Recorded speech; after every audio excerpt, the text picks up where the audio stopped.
Testing.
All right.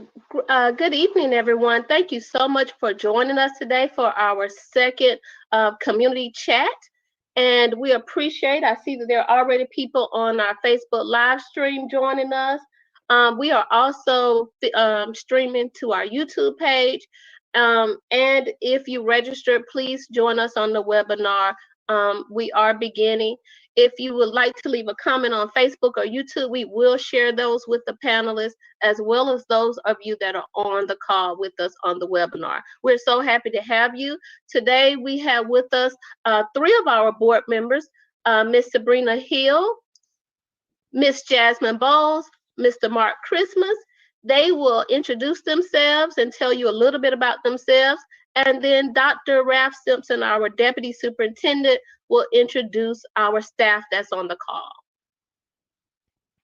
Good evening, everyone. So happy to be here with you tonight. My name is Jasmine Bowles, and I have the honor and privilege of representing District 1 here in Clayton County Public Schools.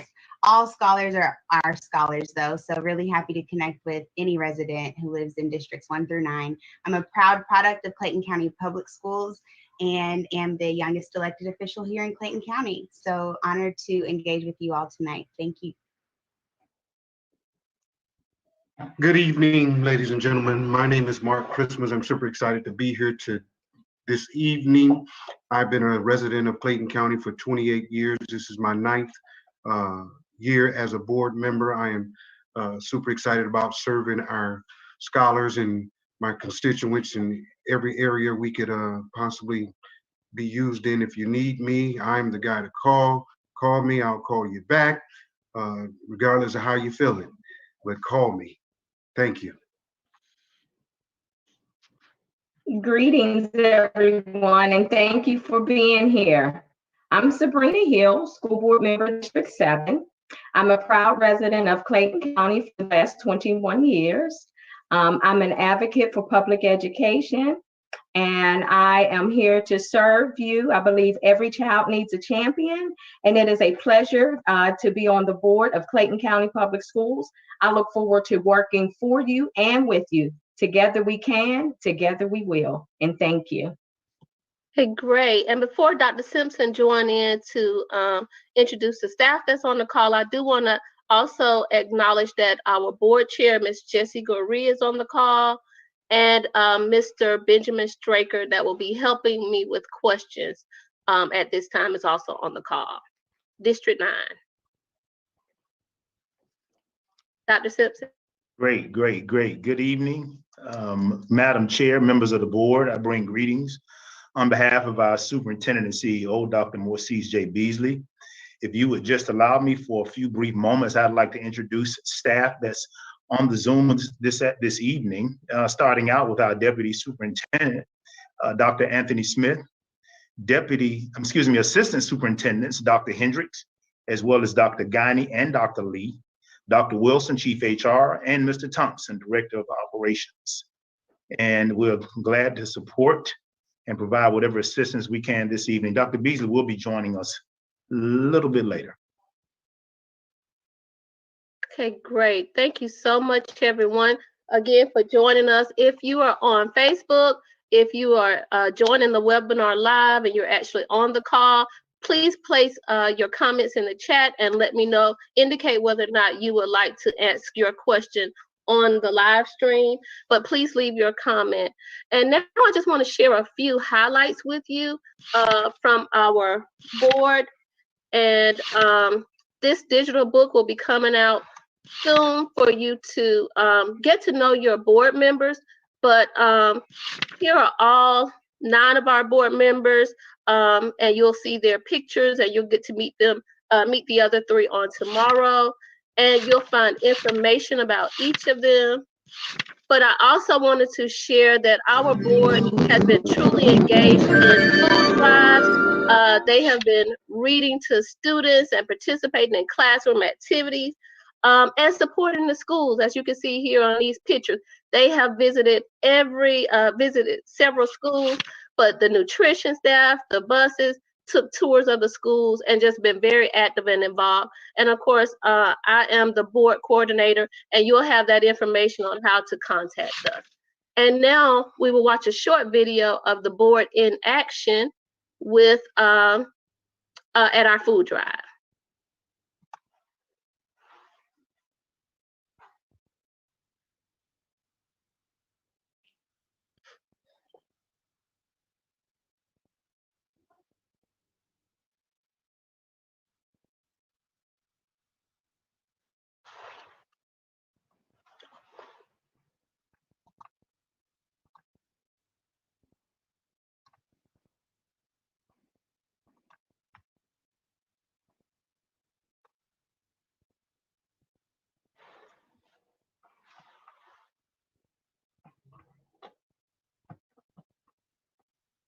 Official here in Clayton County. So honored to engage with you all tonight. Thank you.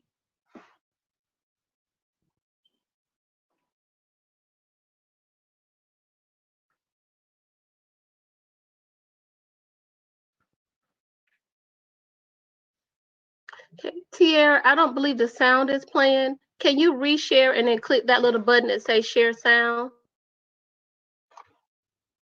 Tierra, I don't believe the sound is playing. Can you reshare and click the little button that says sound? The partnership with the county, with the mayor group.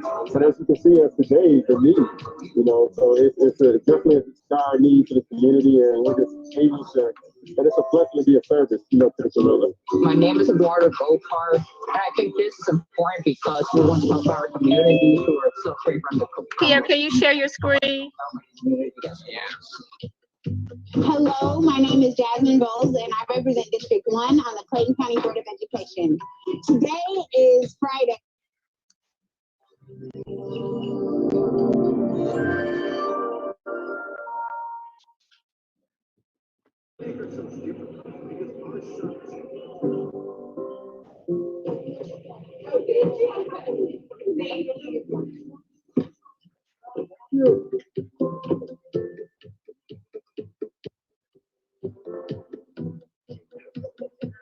Well, my name is Chris Favors. I'm a marketing coordinator with the Mayor Group Community Care. I'm Dominic Stokes, on the Community Team Coalition, and today we're at Forest Park High School, where we're giving out over 1,000 food boxes. The Mayor Group, we are one of the 3 healthcare plans that in the state of Georgia that service those who qualify for Medicaid and Peace Care for Kids. So we just out here doing, just giving back, giving our time back. And we like partner with the Community Team Coalition as well, who actually helped us get the truck out here for the community. Yeah, well, I mean, we're excited. This is, we've been doing it for the past couple of months, and the partnership with the county, with the mayor group, and as you can see, as today, the need, so it's definitely a dire need for the community, and we're just able to, and it's a blessing to be a service, to the community. My name is Eduardo Gopar, and I think this is important because we want to help our community who are suffering from the pandemic. I want to help out my community as well. Hello, my name is Jasmine Bowles, and I represent District 1 on the Clayton County Board of Education. Today is Friday, and we are doing a free food giveaway at Forest Park High School because the need is so great. We've had a constant stream of families and community members coming out since around noon today.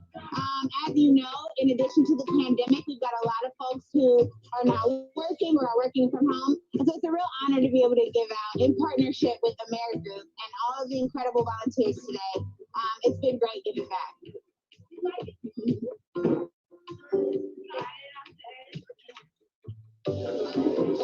Hey, how you doing? My name is Jay Moss. I'm a member of Omega Psi Phi Fraternity Incorporated. I'm part of the Zeta Mu Nu chapter here in Clayton County and Henry County.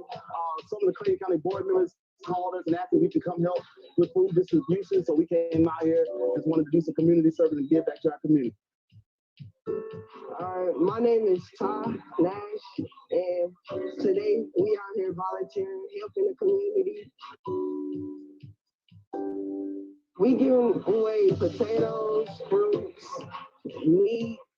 Hey, my name is Khadija Works. I am the chairman for Clayton Centers, Mental Health, Addictive Disease, and Child Adolescence. Today we are out here having a great time, giving away some much needed food. A lot of people, great show, great turnout. We've been out here for a few hours.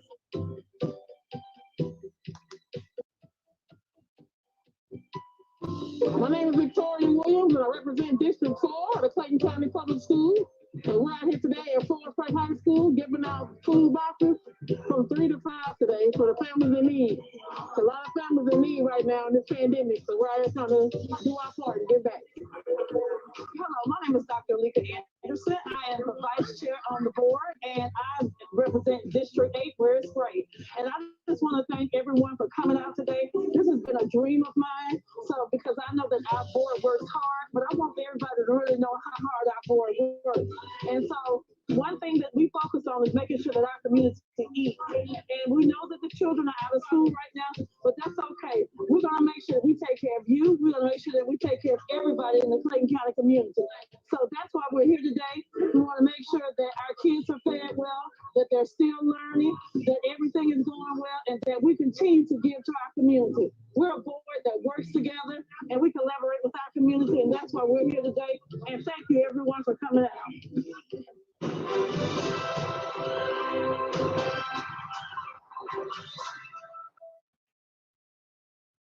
Hey, thank you so much. And like I said, those were just some of the activities that the board has been engaged in since the beginning of the school year. And there's so much more. To stay updated on events for the board, please visit our website and you can learn the schools that the board members represent, as well as stay abreast of any activities that we're doing. Yes, Okay, now I would like. Can I interrupt you for one moment? Sure. I apologize. Dr. Nunez, Deputy Superintendent for Student Services, has joined us, and I wanted to acknowledge her presence. That's all. Thank you for doing so. How are you, Dr. Nunez? And so now I would like to introduce Mr. Sidney Richardson. He's the Georgia PTA District 7 Director, and he will be assisting us with our questions on this evening. Mr. Richardson. Yes, good evening, everyone, to the board and community members. My name is Sidney Richardson. I'm the District Director for District 7, Georgia PTA. I've been involved in PTA for 15 years now, participating in all the different local schools within Clayton County. And we're here to advocate for our children to make sure that things are better for them, that they have the resources that they need, and that we help the parents whenever the need arises. So just wanted to encourage anyone that's involved, that wants to get involved in PTA, please reach out to me. And we definitely would love to have you as a member. So with that, I'll turn that back over to Dr. Ron Carter. Thank you. Okay, thank you, Mr. Richardson. And we are now ready for our question and answer, the purpose of why we're here. Many people, when they registered, they submitted questions. So Mr. Richardson will be sharing those questions submitted by our registrants and participants. And then Mr. Straker and I will be taking the questions from Facebook comment and our webinar chat. So please, and YouTube. So please join us on any of those platforms. We may begin, Mr. Richardson. Okay, the first question is going to be for Ms. Jasmine Bowles. From Ms. Janice Boyd. I wanted to submit a question regarding the screen times for the virtual learners. Since my children are remaining virtual, kindergarten and third grader, will they now be required to remain logged on for the entire day? If not, what is the requirement for screen times? Will they continue to get frequent breaks throughout the day? And she said, thanks in advance. Well, thank you, Ms. Boyd, for your question. And I'm so glad that we've got our brilliant staff members on site, because I think that I'm going to allow the opportunity for either Dr. Lee or Dr. Simpson to answer that with an instructional lens. Thank you, Ms. Bowles, and good evening, everyone. Our students, now that we have a group of students learning virtually and face-to-face, they will be on the same daily schedule, which is approximately 7:45 a.m.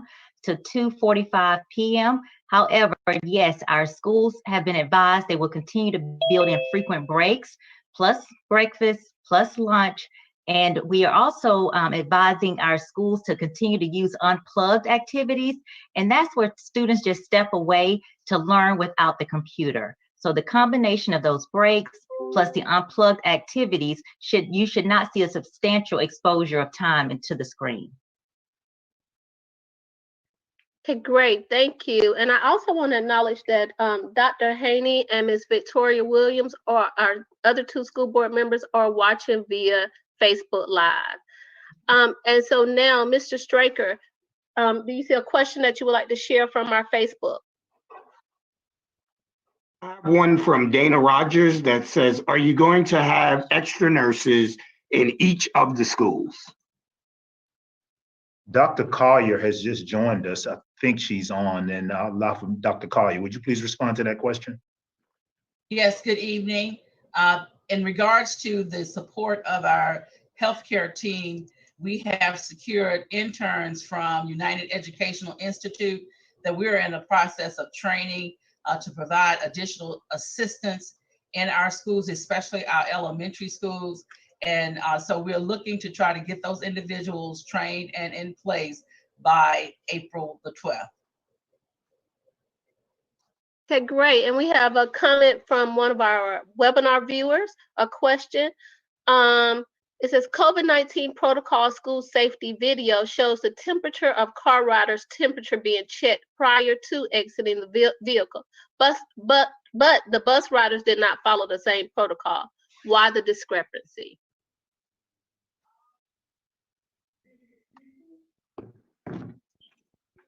Repeat that question again. Let's see, where did it go? There it is. Okay. COVID-19 protocol school safety video. In that video, it shows the people checking the temperature of the car riders, but the bus drivers are not checking the temperatures.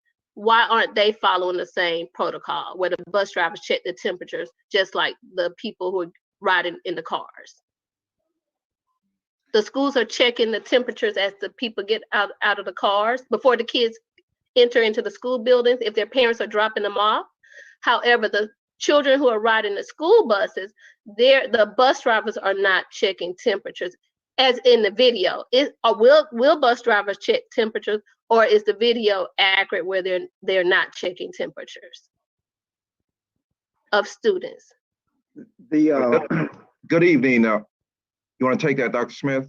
Yeah, I was just going to mention that the bus drivers are not required to take temperatures. We're relying on the parents to ensure that that's the case before they send their children to school, as I'm sure they do when they let their kids out of their cars when they pull up and actually get the temps checked.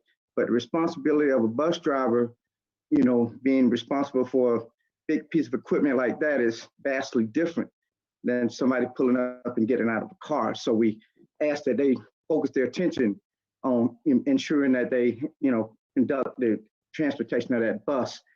And so that's kind of our system. Yeah, and just to add to that, children are not with an adult when they're at the bus stop. So as soon as they arrive to the schools, their temperatures will be checked. I just wanted to clarify that. Okay, great. So we do have a audience member that would like to ask their questions. Ms. Teoria Way, I have added you to the stream to ask your question. You can unmute.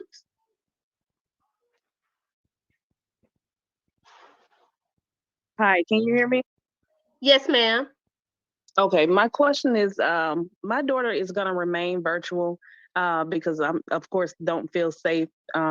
I don't feel like it's a safe situation for her to go back at the moment. So the GMAT testing email that came out stated that it has to be face-to-face. Is that a requirement? Yes, I can answer that. It is a requirement. The Georgia Department of Education is only allotting an at-school option for testing. Thank you. You're welcome. Okay, great. So next, Mr. Richardson. Okay. Next question is going to be for Mr. Mark Christmas from T. Thigpen. Would there be a daily health screening of staff and students? Question one. In the event of positive test results in staff or students, would parents be alerted? Third question. Would students and staff be required to wear masks the entire day? If so, how would this be managed with the smaller children? If you'd like me to repeat those, I can go one. No, I got it. Thank Okay. you. Thank you, Mr. Richardson. Mr. Thigpen, thank you for your questions. As students enter or as students come to school, I am sure that there's a QR code that's supposed to be scanned, and they're supposed to take a survey. And if they pass the survey, you will move on to the nurse. The nurse will check your temperature, and then if you pass, she will sanitize you and walk you on in. For the second question, will parents be alerted? Yes, but Dr. Guiney gave such a great explanation yesterday. We're going to have him give you a better explanation. And will students and staff are required to wear masks? Absolutely, all day. I believe that we hire highly qualified teachers. They know how to manage their classrooms. They know how to manage their children, and we're putting our trust in our teachers who teach in this environment all the time to make sure that our children, our babies are safe, and they will continue to wear their mask all day. Dr. Guiney. Thank you, Mr. Christmas, and thank you for pitching it to me. We do have notification processes in place. First thing is we are going to ensure that students and staff feel safe at all times. We have notification processes, and those begin with the principal of the school. So the principals report any cases, whether they're student or staff cases, to their appropriate area superintendent. We report those cases up to the supervising nurses in the student services department, and we begin our contact tracing process. That contact tracing process determines how many people the person who tests positive may have come in contact with. And we have a variety of processes from there. If it is a staff member that tests positive, and there's a student that may have come in contact with that person, we do notify those parents via telephone call. The Student Services Division has supervising nurses. They make those contact tracing phone calls, and they notify parents if there is a case where there is going to be a quarantine or anything along those lines. As well, if your student was affected indirectly, if there was a case at the school, but your child may have had no contact with that person, there is a standard letter notification procedure that we will follow, a written notification procedure. So you'll get a notification that there was a case at the school, but that your child was not in close contact, and just a reminder of our usual precautions, hand washing, mask wearing, etc. But all of those things are the case.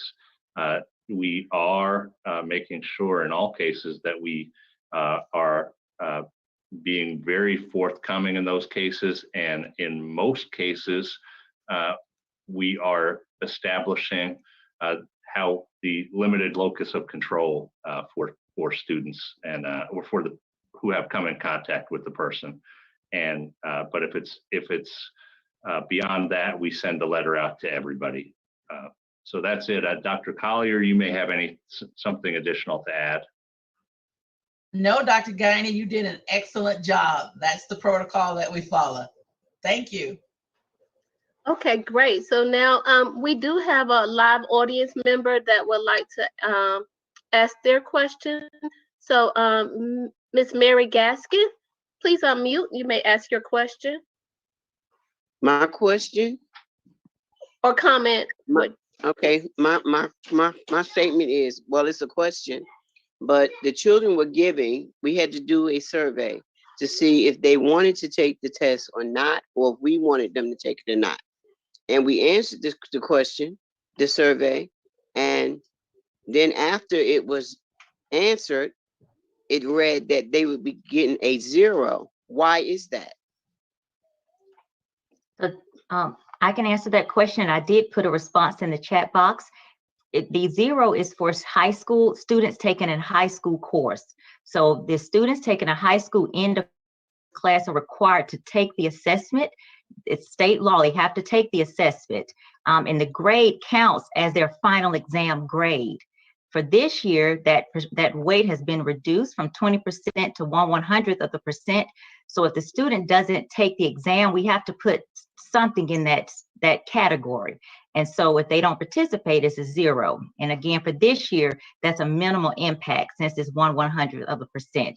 For our students taking the end of grades 3rd through 8th, regular courses, they will not receive a 0 for not participating in the Georgia milestones. This is only for high school students or 8th graders taking high school courses. Great, thank you, Dr. Lee. Mr. Richardson. Yes, ma'am. Next questions is from Ms. Sabrina Hill. I don't have a person's name to ask the question. No, yes, I do. It's T Thick Pen again. First question, and there are several, 8 or 9. So I'll pose the first one. Will students and staff be washing their hands throughout the day? Thank you, thank you for the question. And yes, staff and students will continue to follow the CDC guidelines. That is to wash your hands frequently, that is to wear your mask, and that is to social distance. Okay, next one. How will ventilation in the classroom be handled? Currently, the ventilation system has been addressed. The filtration being used is the MERV 10, which is recommended by the CDC guidelines and all other regulations that came out initially when COVID first hit. In addition to that, they can leave the doors open. That also helps with the ventilation. And all elementary schools have been, their ventilation has been implemented and currently in the process.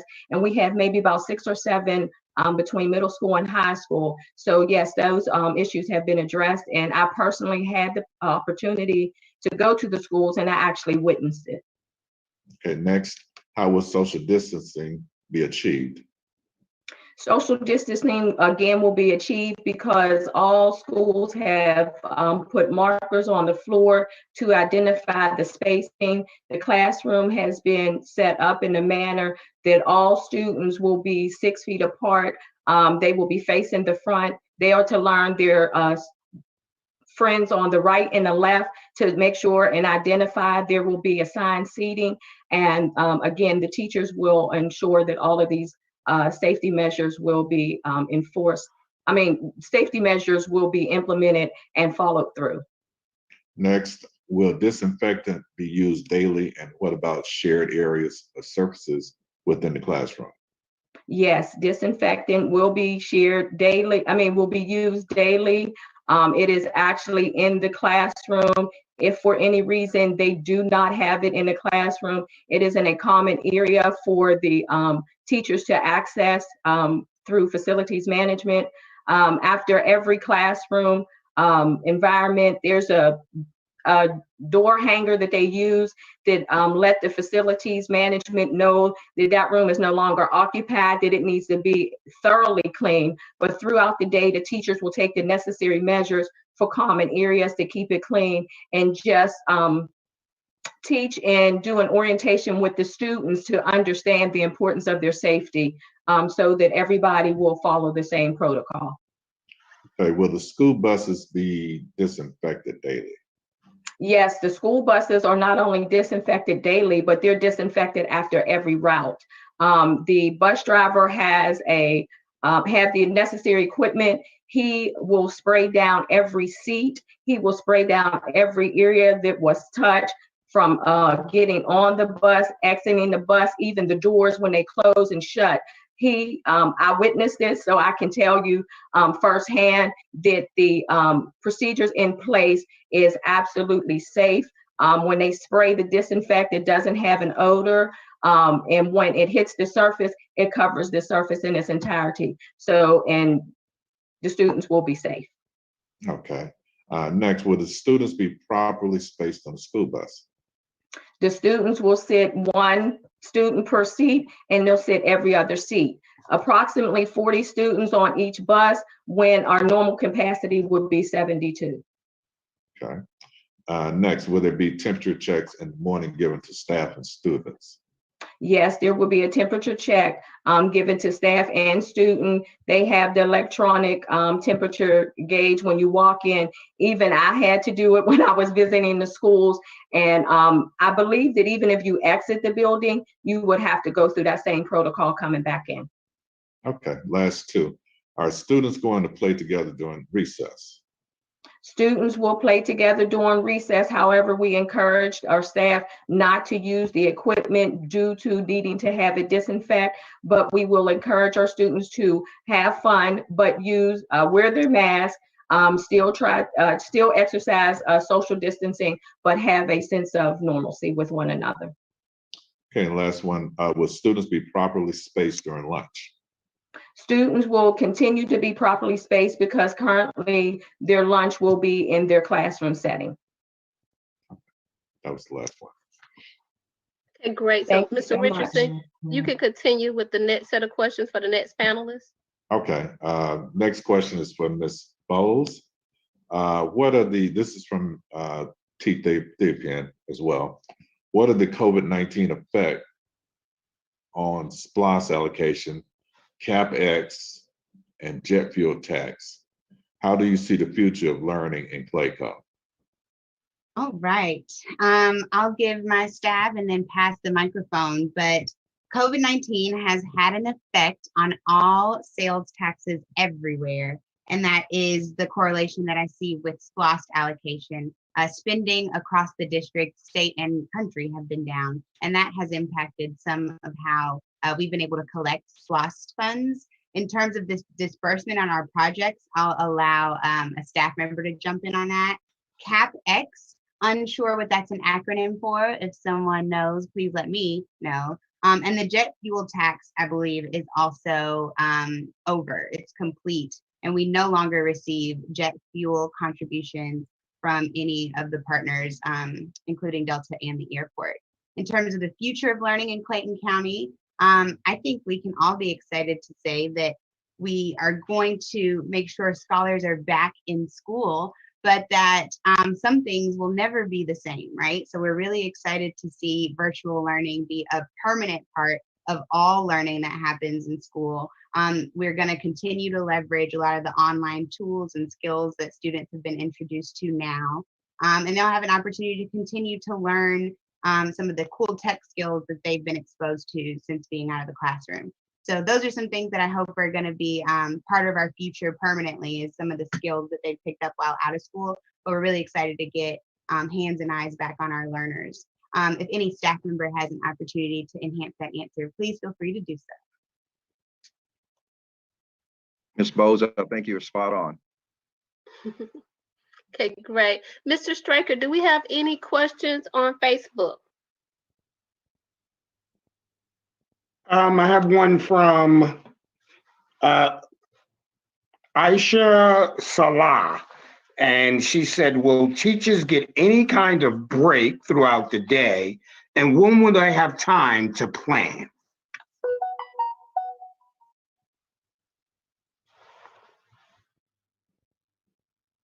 Dr. Lee, you want to respond to that?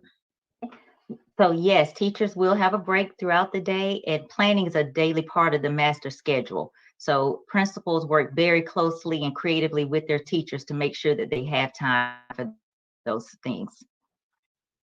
Okay, great. Thank you. And we have a, oh, I'm sorry.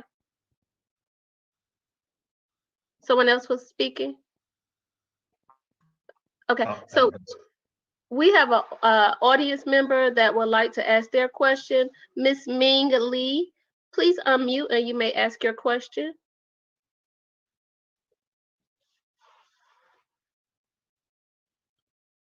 Miss Ming Lee, you raised your hand. Okay, I have a question here. My question, oh, she's in an office meeting and can't talk. That's fine. I will read your question, Miss Ming Lee. My question, we would love our child to take extra classes online this summer due to school might not offer this subject due to less students applying for it. Will you share the tuition with us January 2nd and January 2nd? Her dream major is aerospace engineering and currently secured offer from USMA West Point, and USNAL Summer Academic June and July 2021. So she would like to take her child to take extra classes online this summer. So Ms. Mean, you can definitely reach out to your child's schools, particularly the counselor, but we have Georgia Virtual that we leverage many times if we don't offer the course that students can take. We also use an internal platform called Edgenuity, but your school counselor will be able to direct you to the right platform. But yes, those options should exist for your child. Okay, great. Thank you so much. Mr. Richardson, can you continue with Sure. with our panelists? Yes, this question is for Mr. Christmas from Ms. Renetta Shepherd. Will you bring back extracurricular activities for middle school students ASAP? That's question one. And what's going to happen to the vacant Riverdale Elementary School?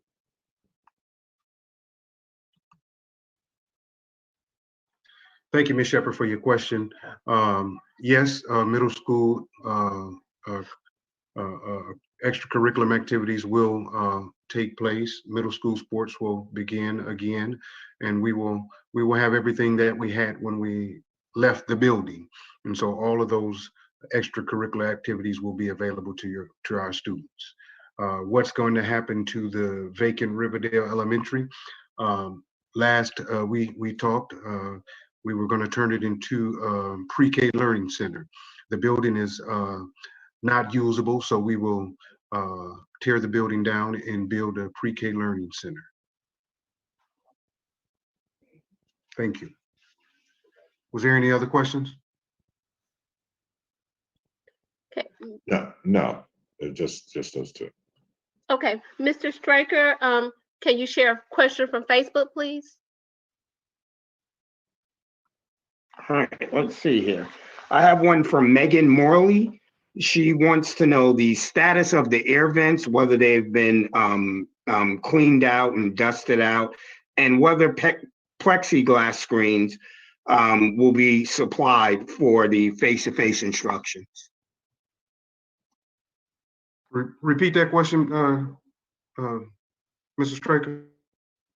Megan Murley wants to know if the air vents have been cleaned out, dusted out, and whether plexiglass screens will be supplied for the face-to-face instructions. I believe we have purchased all plexiglass for students and staff around the teacher's desk and around the students' desk. They will all be sitting one way. They will not be sitting directly in back of each other. And yes, our ventilation system is up to par. Okay, great. And so, oh, I'm sorry, Mr. Richardson, were there another question for Mr. Christmas? No, not for Mr. Christmas, no. Okay, we have a live audience member that would like to ask their question and has raised their hand. Mr. Joel, and I apologize, Adekunle, please share your comment or question.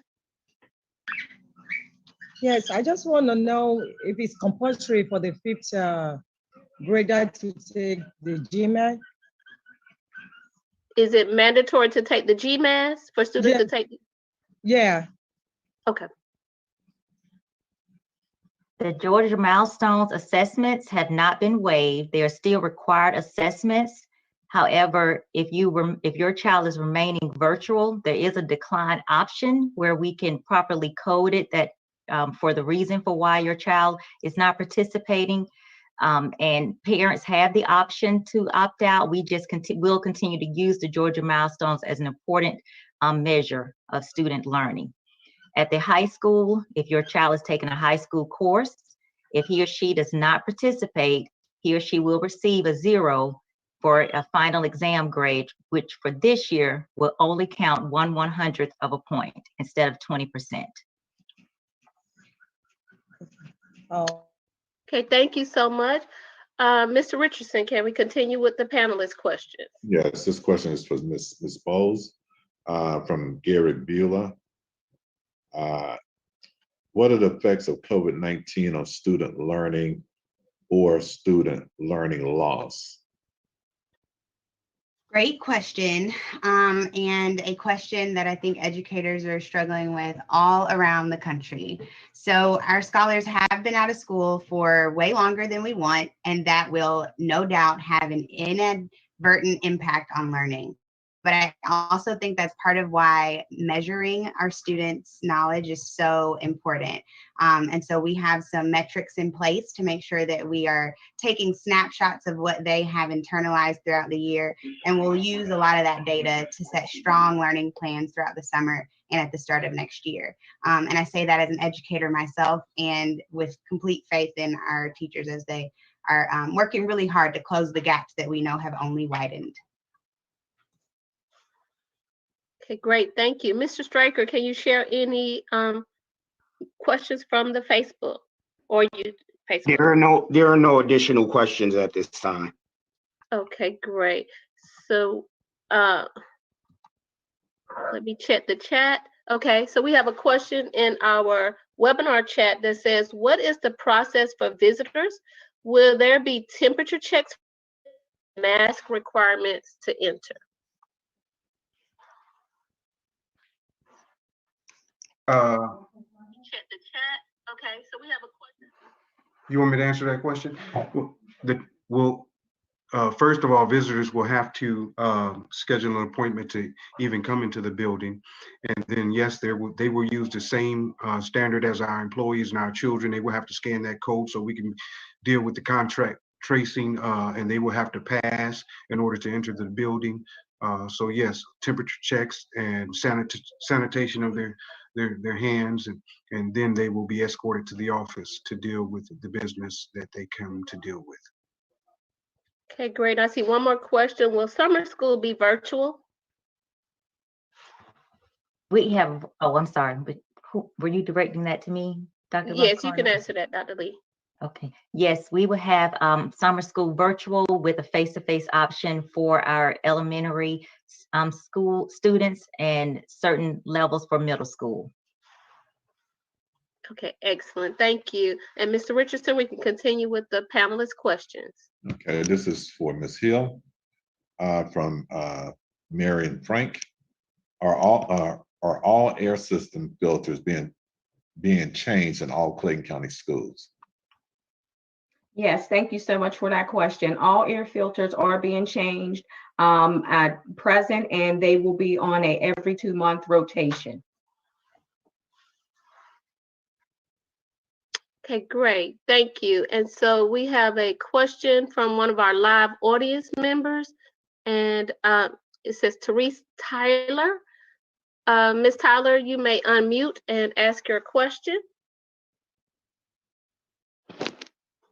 So my question was, parents who have decided to keep their children virtual, will they be contacted with the new schedule times of their students' classes prior to the first day of class after spring break? Or will the virtual time schedules they have been on stay the same? So Ms. Tyler, I mentioned earlier the elementary students who are remaining virtual will now be in sync with the face-to-face learner with the 7:45 to 2:15 schedule. The middle and high school students who are, which majority are continuing virtual because the only students returning face-to-face are those low incidence, self-contained special ed, but the middle and high school students will continue with their same virtual schedule. Okay, thank you so much. Okay, and Dr. Lee, they're asking for your email. I believe you put it in chat as well. Okay, great. Thank you. Mr. Richardson, can we continue with the questions for our panelists? Sure. I have 3 questions for Ms. Bowles from 3 different individuals. The first individual's name is Arlita Kincaid. What will in-person class look like? Will there be a teacher in the classroom with the students? How will the teacher handle the in-class students and virtual students in the same classroom? There will be a teacher in every classroom. You know, part of our we want to make sure that not only are students safe and we have AB days to make sure that there's distancing, but we want to make sure that students are supervised. So there will undoubtedly be a teacher in every classroom. In terms of handling the virtual and in-class students at the same time, while it will be a challenge, I am really excited about watching our teachers shine as they make sure that they are engaging not only in person, but having rotations and strategies and tools in place to engage all learners. So by no means will it be easy, and there will certainly be hiccups as school starts with every year, but that is the plan. Next question, Mr. Richardson. Okay. This is from Latanya White. Her question: when will my 11th graders start phase two? No, excuse me. Will my 11th grader start face-to-face learning again? If you don't mind, not only am I going to pass that one, but I'm also going to do the same with the next question. And the reason I think that's important is because a staff member can talk through the exact protocol. So not only when the 11th grader starts face-to-face learning again, but the next question, Mr. Richardson, I'll make sure staff is able to answer. Okay. Yeah, so the expectation for 6 through 12 will be in August or the fall of any form of face-to-face. And as we move forward, as we plan for the beginning of our school year, it is again our 11th graders, which of course 6-12 will be a part of the face-to-face that our K-5 are experiencing now. Thank you. And there was one question about the positive test result in the case of a student or staff member. And do you know what the protocol will be? And if so, could you help our listeners understand, please? Yeah, Dr. Collier, I'll allow for her to respond to that. The process, if a staff member tests positive or there's a confirmed case by a staff member, that staff member will report that to their building lead, which is the principal, and that principal would then notify the assistant superintendent, and then the medical team, the health team, will activate at that time to begin dialogue with that person, interviewing and contact tracing for that individual, and the guidelines that for CDC and the Department of Public Health will be applied to that case.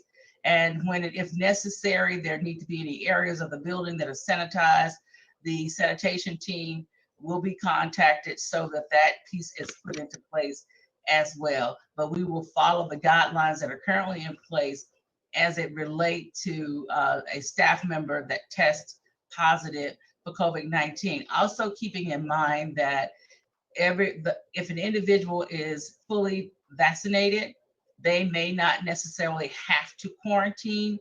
If they are exhibiting some form of symptoms, then the rule is applied to that. But we're grateful that we're in the midst of our staff receiving the vaccine, so that will assist us in terms of personnel and persons in building if and when there is a positive case.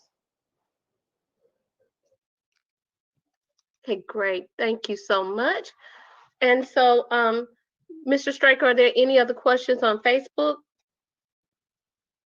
James Hayes is asking, are they going back to 5-day school in August? That's the plan. 5 days, maybe even 6. No, definitely 5. That is correct. That's the plan. Okay. And I see a question, are the 6th through 12th grades returning after spring break, like the K-5? They are not. All right. Thank you. And so we'll continue with Mr. Richardson's questions. If you are on the live webinar, please raise your hand or indicate in chat if you would like to ask your question. Okay, two questions for Mr. Christmas. The first one from Kaneda. Hi. What about our kids who have chronic asthma? How would they be handled? Let's see. How would they be handled? Question outside of COVID-19, why are there so many kids in the classroom? as a county, we are facing, I'm sorry, that's the second question. So let me go back to the first question. Let me repeat it. What about our kids who have chronic asthma? How will they be handled? Well, thank you, Ms. Height, for your question. First and foremost, we have always had procedures in place for those kids who had chronic illnesses.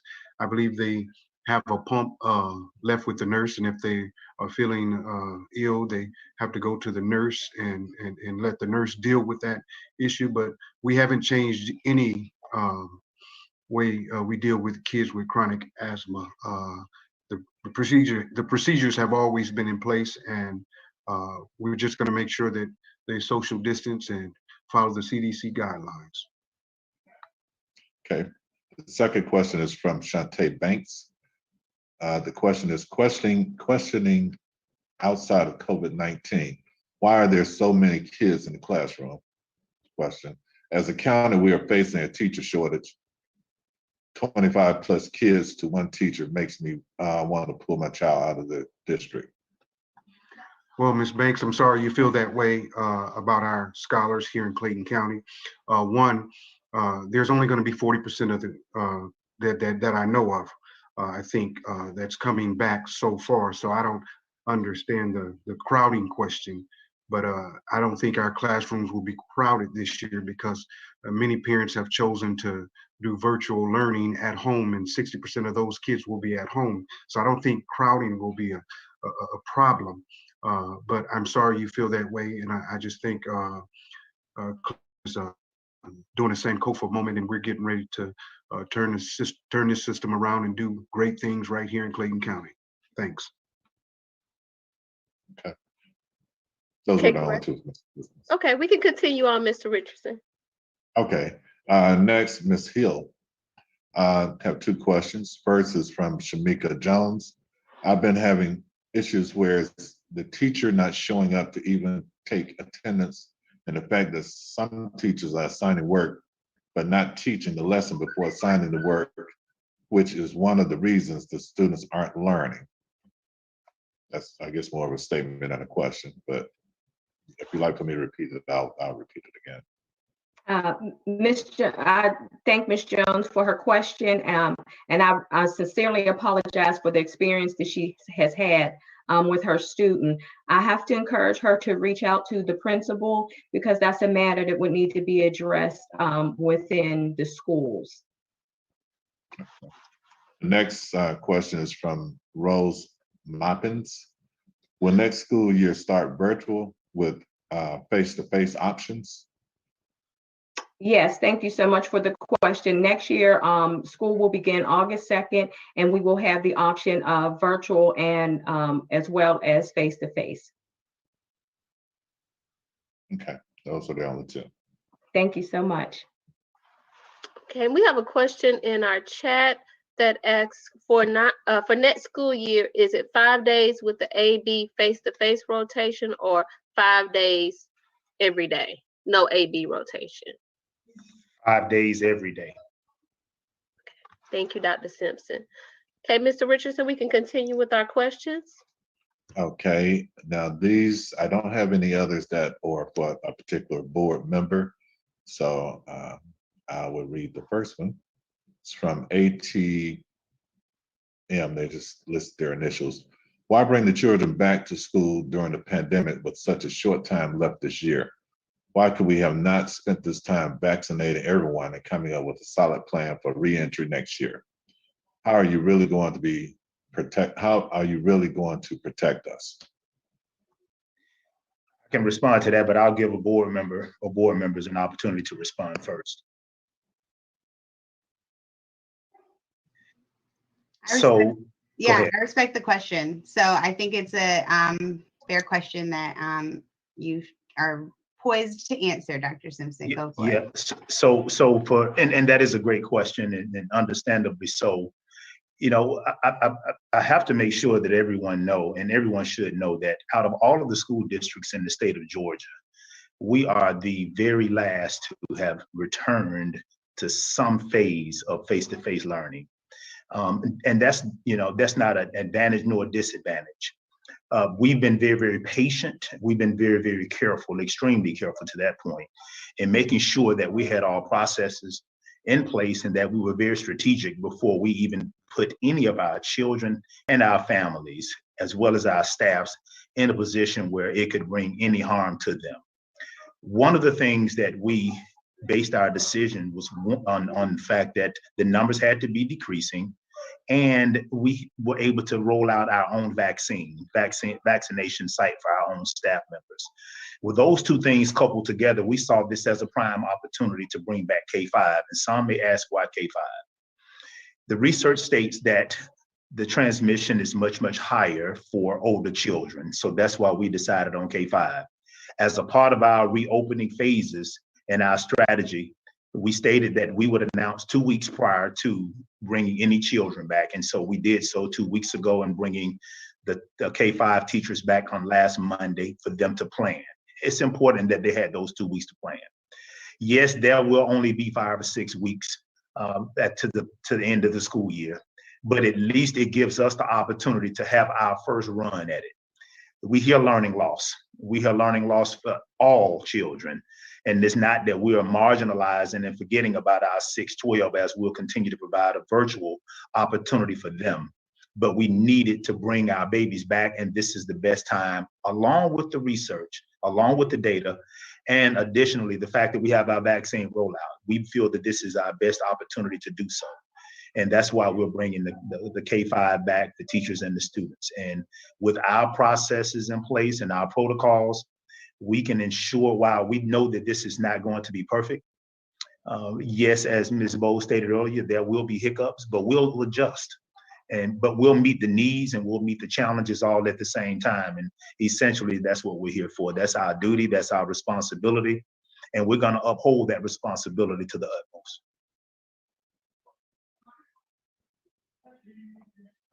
Great, and I see one more question, well, two questions that it's at 6:57 and we'll begin wrapping up. But I know we addressed this yesterday, but we'll address it again today for those that are watching, and people have just asked on Facebook, students wearing uniforms. And then the second question, will the virtual learning be for the entire 21-22 school year? So there will be no uniforms for any students K-5 for the remainder of the year. And then next year, yes, that virtual opportunity or option will be available all school year long. Okay, great. And it is now 6:58. So I will allow our board members to share closing remarks. You can definitely reach us. All of our emails and contact information are on the Clayton County Board of Education website. You can go to, again, as I mentioned earlier, you can go to our site to stay updated on happenings that we're doing, as well as if you would like to schedule a meeting with your board member, please do so by emailing me. And if you're on Facebook and YouTube, my email will stroll shortly. But if you're on the live chat, I'm on the website, so just please email me. And also, if you're not sure, because I did receive a lot of emails over people that were not sure of who their board members are, because they represent, they overlap, and some share schools. Please visit, and it's scrolling on, if you're on the social media, please visit the Clayton County Board of Education, Clayton County Board of Elections, find my elected official, type in your address, and it will give you a list of all of your elected officials. Please get to know your elected officials, especially our school board members who are making decisions and advocating on behalf of your children. So I'll let our board members share closing remarks, and then Dr. Simpson, if you would like to share closing remarks on behalf of the staff. So Ms. Bowles, I'll begin with you. Yeah. So I want to say thank you to anyone within the sound of my voice. So if you're tuning in on Facebook, Instagram, or YouTube, I really appreciate you for being here. Second thing I want to say is thank you to Dr. Carter, our incredible board coordinator, for putting this together and being an incredible hostess. And also appreciate you, Mr. Richardson. The last thing I'll say is, yes, I represent District 1. So after you discover who your board members are, feel free to find me on Facebook or Instagram at JBO for Clayco, JBO the number 4 Clayco, and you can see all about the happenings in District 1 and watch board meetings live and all types of other good things. Again, thank you. I hope this is the first of many, and I'll pass it to my incredible colleague, Mr. Christmas. Thank you, Ms. Bowles. I want to say to you guys, amen, thank you for having this forum. I want to thank all the staff who helped with the questions that we somehow could answer, and somehow the staff could answer just a little bit better. I am thankful to all of you guys who work so hard and diligent for our babies here in Clayton County. We're super proud of everything that you're doing and everything that we're getting ready to do. I am Mark Christmas. I am District 2. And I am the guy you go to when you want something done, because I'm going to get Anthony Smith to do it. Just joking. But I am thankful, and I'm thankful to all my colleagues on the board who has helped me grow into the board member that I am becoming, and going to be even a better board member just because of them. They push and they push, and I'm thankful for them. And so we're so super excited that you allowed us this opportunity to speak to you. And to Dr. Carter, I'm a preacher, so y'all gotta forgive me. I may say amen. Dr. Carter, thank you so much for putting this on. We are super proud of your work and all the hard work you are doing for the board and making us look the way we look. We are so thankful and forever indebted into you for all that you have done for us. Thanks. Have a good night. Ms. Hill. I just want to follow up with my colleagues and just say thank you, Dr. Carter, the team, everybody at CCPS. It's just an amazing team to work with and alongside of. It's a pleasure. This is my first term. And I feel like I've been in the family the entire time.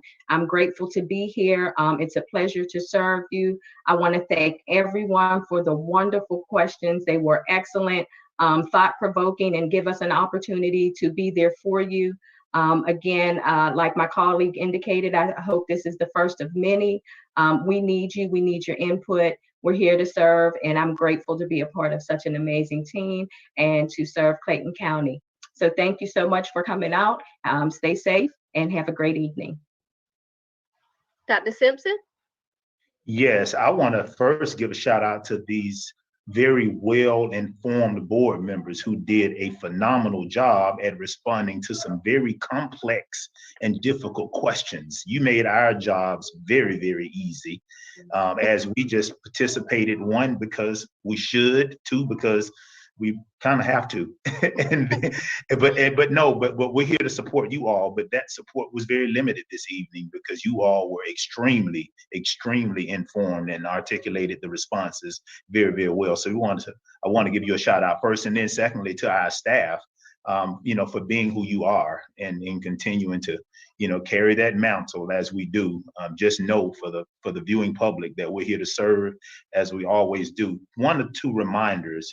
I want to encourage everyone to watch or view the CCPS safety video that you can find located on the school district's website. And then secondly, I was reminded by our staff, Deputy Superintendent, Dr. Sandra Nunez, that on April 12th, special ed low incidence 612 will be returning April 12th as well. And I deem that important for everyone to know. I'll say that again. Special ed low incidence 612 will be returning on April 12th as well. And with that being said, it's been a phenomenal evening. Thank you, Ms. Ron Carter, for coordinating this event and leading and guiding and facilitating. It's been engaging, informative, and we're looking forward to a very, very safe and healthy return on April 12th. And thanks for your support. Thank you, Dr. Simpson. Would you like to share, or Dr. Nunez share, the family movie night event coming up? Dr. Beasley just checked in. Okay. Oh, and Dr. Beasley. Dr. Nunez, you want to share that? And then Dr. Beasley, would you like to share remarks?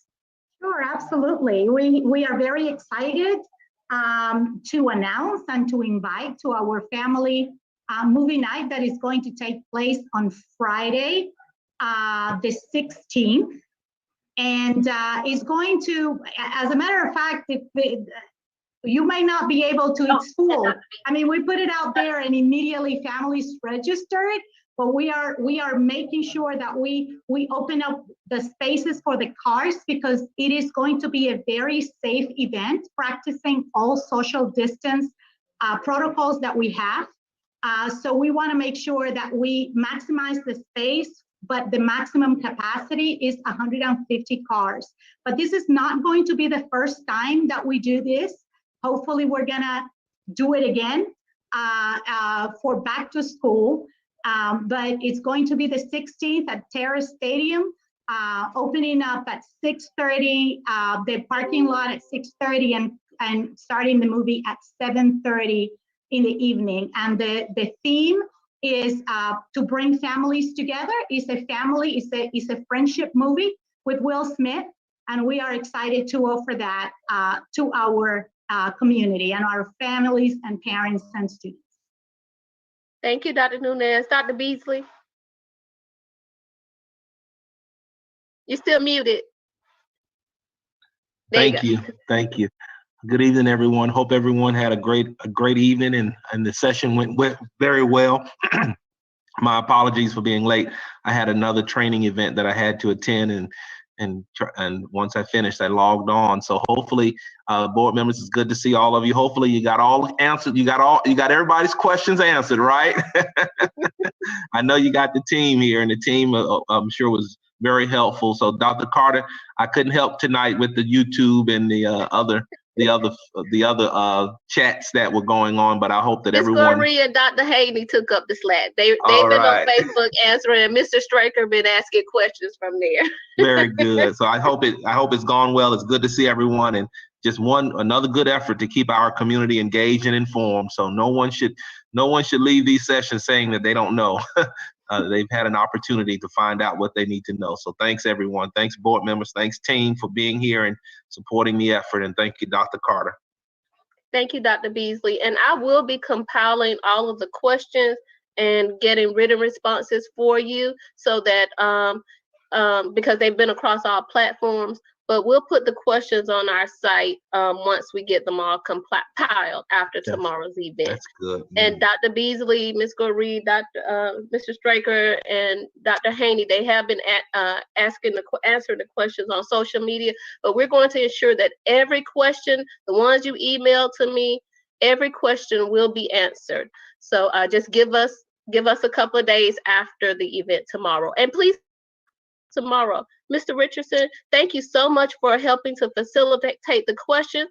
I appreciate you as always, and your service to the PTA. You've been awesome. Would you like to say any closing remarks?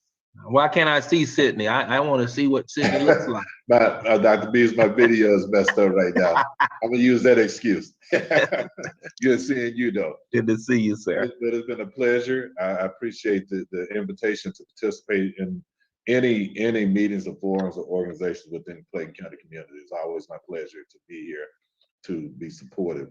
And again, if anybody's out there that wants to get involved with the PTA, please feel free to reach out to me. If you'd like to give me a call, my number is 678-559-2317, and we can talk about it. I can give you more details about what the PTA is doing, what we're trying to accomplish. Thanks a lot. I appreciate it.